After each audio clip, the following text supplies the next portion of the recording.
Hey everyone, welcome back to the Pathways to Happiness podcast. My name is Nina Lavon, and today I am so excited because we are going to be talking about something I feel incredibly passionate about, and that is using music to improve our mental health, music psychology, and music therapy. So we'll be looking at the specific positive effects and the psychological benefits that it has, which are all completely backed by research and science. And we're going to be talking about how to use music as a well-being strategy in our life. I love today's topic because I am definitely a music lover. I love music from many different genres, and I play guitar, so it's something that I can really relate to, but something I had really put on the back burner for a number of years. In fact, it's only been really the last couple of years that I've really recaptured my intense love for music and intentionally reincorporated it in my life in a very significant way. And I can definitely see the huge positive impacts that it's had on my life. So I am very excited to get to the topic. But of course, I need to take a moment before we start to thank you all for your support here and on the Nina Lavon YouTube channel. I feel like we are really starting to build a community here, and I appreciate all the comments and topic ideas that you send in. So I just want to send out a huge thank you for being so amazing and remind you to become a subscriber both here again and on the YouTube channel if you aren't already. We definitely want you to connect. And with that, let's go ahead and jump into today's topic. So for me, I've always had this huge connection with music. I'm sure without having to give it much thought, you can immediately recall songs that have stuck with you throughout your life, or you can think of an album that helped you through a tough time or makes you feel incredibly nostalgic. Music is a language of emotion, and I think that humans have this innate musicality. And by that, I don't mean that all people are musicians. I think they could be, but even without doing so, they have the beautiful capacity to connect with music, to understand it, and to, really derive pleasure from it. We see this across the ages and from culture to culture. We can see this when a baby hears music in a commercial and instinctively smiles or looks up or immediately starts to move to the rhythm. I can remember myself as a child and how much I loved hearing music. When I was really little, disco and pop were really popular, and I loved when my parents turned on the radio, especially when we were driving. It was like this incredible freedom. There was definitely a happiness connected to it. I remember listening to Diana Ross's Upside Down over and over, and Le Freak by Chic, and the disco version of Beethoven's Fifth. Even at such a young age, I could feel that music could change my emotions and just pull me into another state. My musical tastes have very much changed since then, but even at age 4, I could see how music put me in a happier mood and had a positive effect on me. And it's absolutely true. Music boosts our dopamine level, which is the feel-good chemical messenger in our brain. And I think as kids, we make that connection. We know that music just makes us feel good. And I think we also notice the huge differences between music and the emotions that they connect us to, or the differences between musical genres and the emotions that they connect us to. My parents had this huge record collection, and I would sit for hours just testing them out to see if I liked them. I had no idea what any of them really were. And I developed a taste for Simon and Garfunkel and jazz and even show tunes. And I started to feel like music was my friend. My brother was also a huge fan of music, and as I got older, I wanted to know more about the bands that he had on his t-shirts. In fact, I remember in preschool, we were going to be playing kickball, and our gym teacher said that we had to break up into teams and come up with team names. And so for my team, the kids were like, oh, we'll be the unicorns, we'll be the rainbows, we'll be the fluffy clouds. And I was like, no, we're going to be the Rolling Stones. And everyone was like, oh, yeah, we're going to be the Rolling Stones. And we all just immediately assumed we were cool because we knew what the Rolling Stones were, even though we really didn't. We couldn't have identified a singular Rolling Stones song if our lives depended on it. We couldn't have told the Rolling Stones apart from Michael Jackson. But I think we knew that there was just such, this natural appeal to music. So even just hearing the name of a popular band, we just wanted in. And I have to tell my brother that story because I had just seen him wearing the Rolling Stones t-shirt that morning and I just thought it looked super cool. So I was trying to get some cool points on the schoolyard that morning, I guess. Honestly, my brother was just like this iconic 1970s cool kid. He was 8 years older than me, and he had all the band posters in his room, and he had even a pinball machine for some reason. And he had this Kiss mirror in his bedroom with these really big pictures of the band on it. So big that it kind of even obscured your vision of yourself, but it was still worth it because you had these faces of Paul Stanley and Gene Simmons right there. So I was just so intrigued by all the band names on the posters in his room and the album covers and the shirts that he had. I figured they must be impressive if they were incorporated into his wardrobe. So I started to listen to his albums, and it really opened up an entirely new world to me because he was really into Pink Floyd and The Who and Rush and AC/DC, and I just had this instant connection to guitar. Even though a lot of the music, I was really too young to process it, and some of it kind of terrified me. I was drawn to it, but it really scared me at the same time. I would always hear him playing Another Brick in the Wall, and I would get so creeped out by the sounds of the little British children singing, especially after I saw the music video. But I was really just so inspired by the guitar, and I found it so appealing that eventually I really came to appreciate his musical taste. And of course, the instrument itself, it moved me just more than any other instrument. So I was drawn to it. I ended up and playing guitar myself and playing in punk bands during my college years. And it was something that just felt like home to me. In fact, I am very curious to hear if you felt that way growing up, if there was something specific that you felt this type of connection to, whether it be a certain genre or a certain instrument, but if there was something that just immediately clicked for you. I think that sometimes the right music just finds you at the right time, or we seek out what we instinctively know will be helpful to us, or enjoyable to us, or comforting to us. And what music best affects our mental health or connects with us can really change depending on the stage of life we're at, or our mood, or, the specific situation we are in.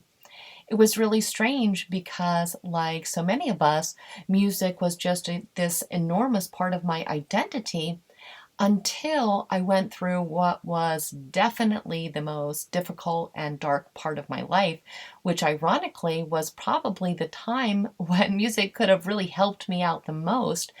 But I became really distant from it. I didn't really listen to music. I didn't want to play the guitar. I didn't really even notice that this was happening. But what was interesting was that when I really turned the page in my life and became, happier again, I started craving music, and I could see the difference in myself when I started reconnecting with music and the joy it gave me. And once I made that connection, I was so sad that I hadn't thought to use music to help me through that difficult time in my life, because I really just had not done that. And I can't help think how much it would have comforted me or been a friend to me during that time. But since then, I've been such a huge advocate for music therapy, and I've done a ton of research on the psychology of music and why it affects us so much and all that it can give to us. So that's exactly what I wanted to talk about today.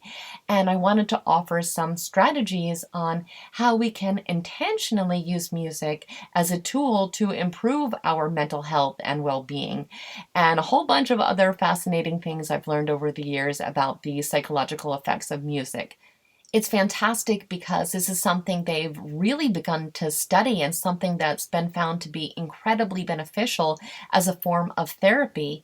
In fact, music therapy is something that is becoming more and more popular and is used to help individuals who have experienced depression, trauma, addiction, grief, anxiety, and many other mental health challenges.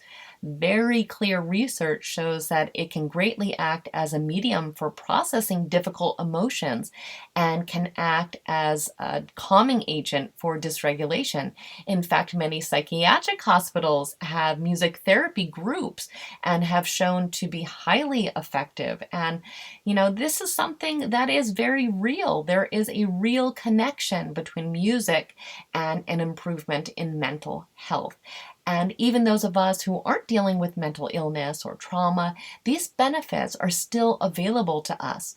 Music therapy specifically is something that really could be discussed for hours and hours and hours, but I want to share the basic components of it because these are principles that we can try on our own or maybe things that we naturally do already.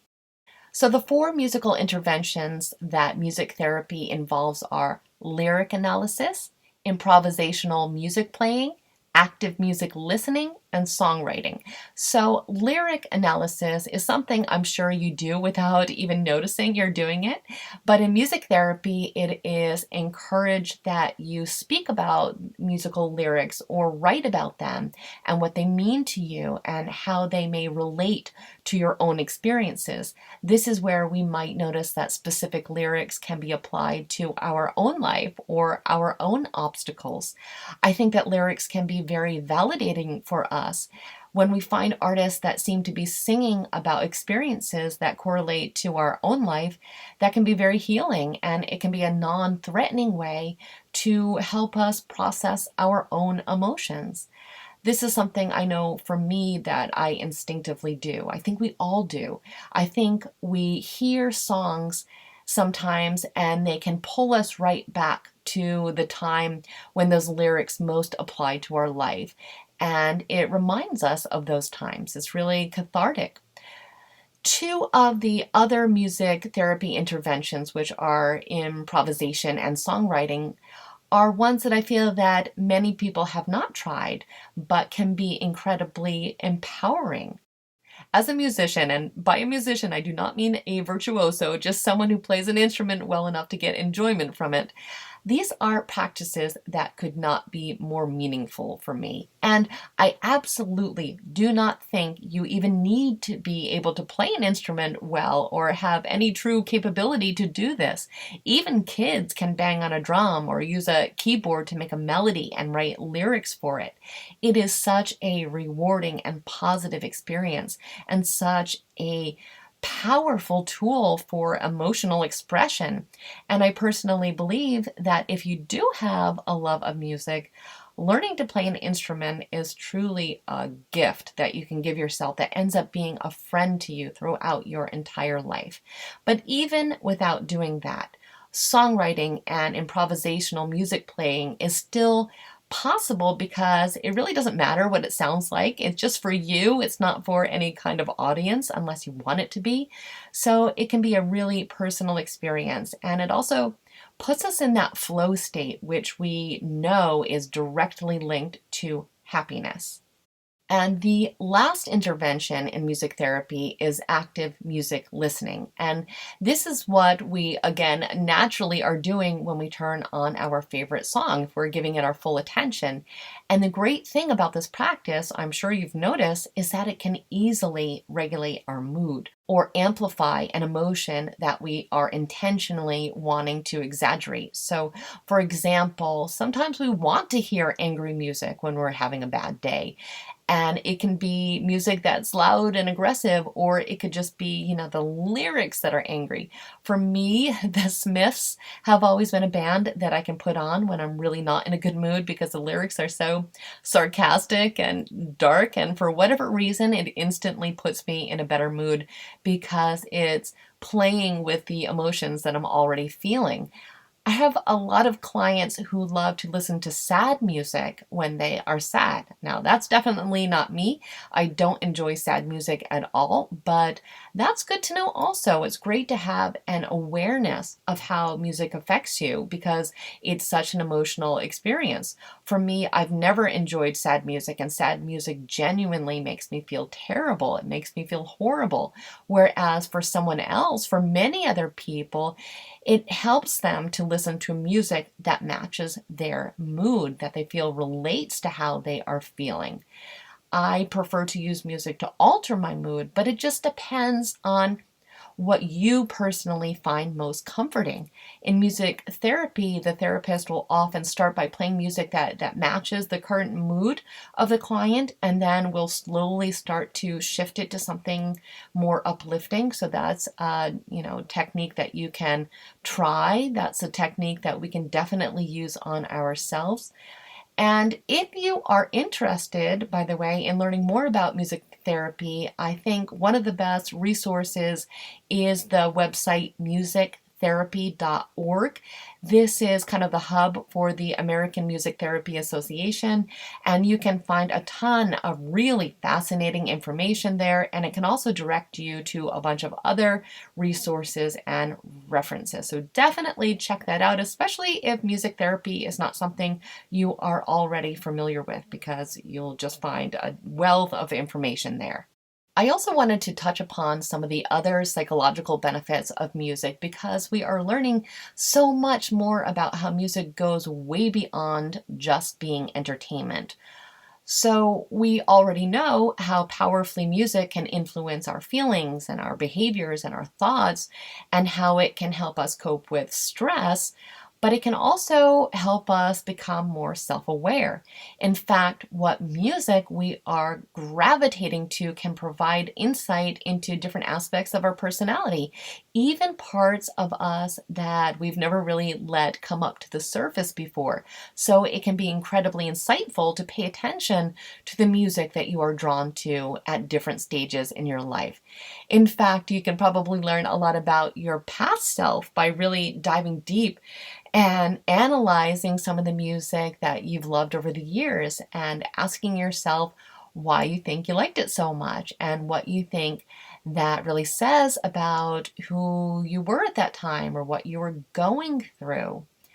For me, everyone is always so surprised to hear how into punk music I was growing up. But for me, that makes perfect sense because punk music is all about nonconformity and individuality, which is something that was really important to me over those years, and of course still now, because I was not only trying to figure out who I was as a person, I was also really noticing that I was very different from a lot of the people around me. And music helped me feel really positively about that instead of feeling like an outsider. And later I found myself gravitating to bands that had lyrics that were more intellectual because I love philosophy and I love to spend time contemplating things. And so I could see parts of my personality being reflected in the music that was appealing to me at that time, and of course, even today.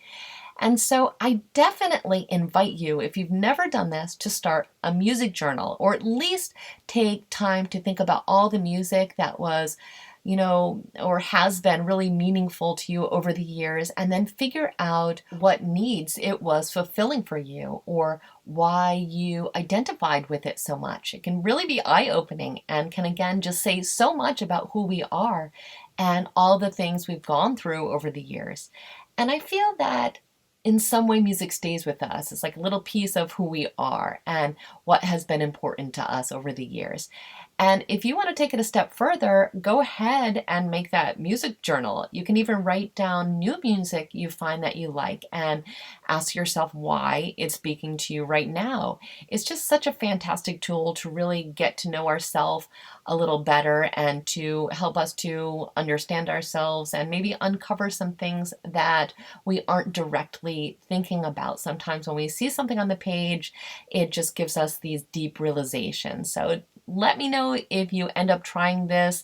It is something that I did for a number of years, and while I don't really actively have a music journal now, I always write down music that I like or new music so I can remember it, because it is just such a good find when you find music that you connect to.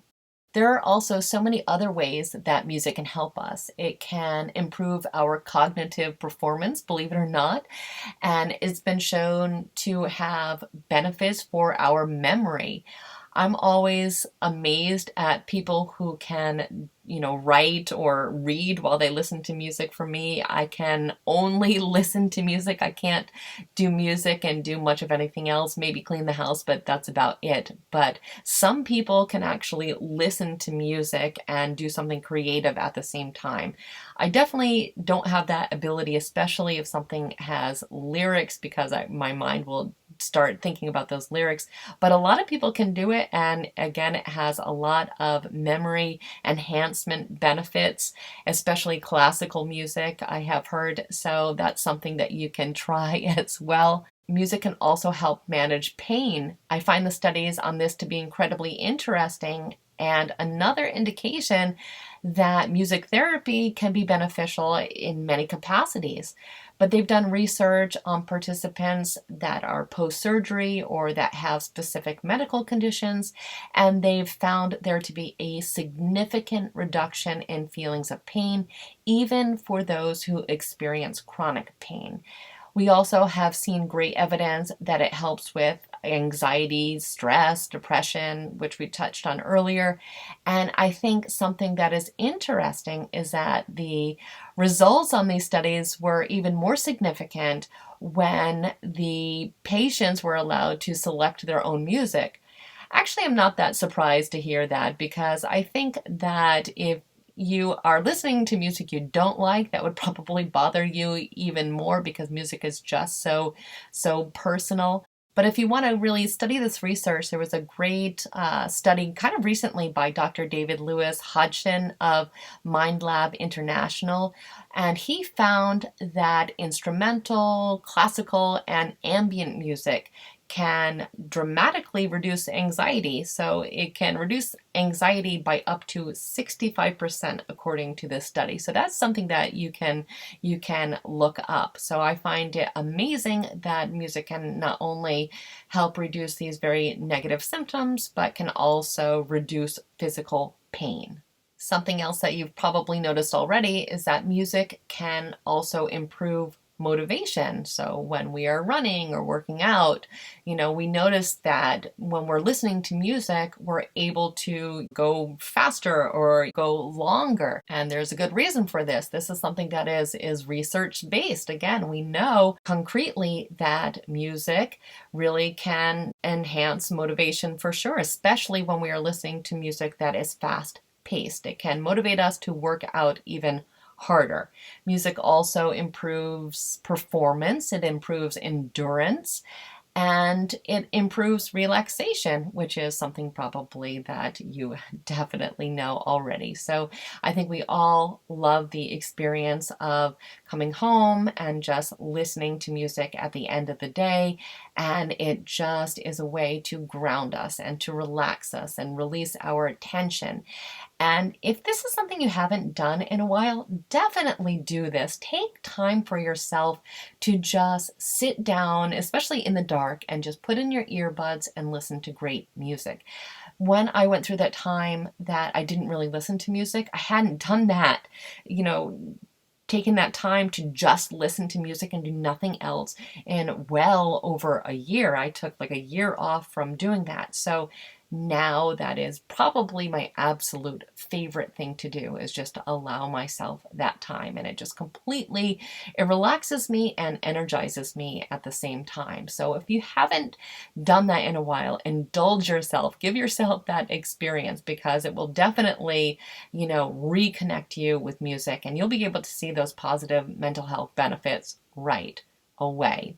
So, if nothing else today, I really hope that I inspired you to start listening to music again and to start making it a bigger priority in your life, just because there is so much evidence to the fact that it really enhances our life on so many levels. There are just so many major mental health benefits of incorporating music into our everyday life. And it's something that we get too busy for a lot of times, or it's something that's just in the background that we don't really pay attention to. So if that's the case for you, I hope that today is a game changer for you and you start remembering what music you loved and what inspired you. And I would love to hear about your own musical influences, by the way. I always am curious to hear about other people's favorite music because it helps me to understand what they're all about and helps me relate to them more. So I would love for you to go ahead and post below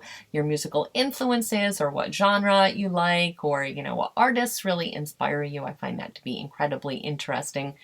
Whenever I talk about music, people always ask me what my favorite genre of music is or what my favorites are at the moment.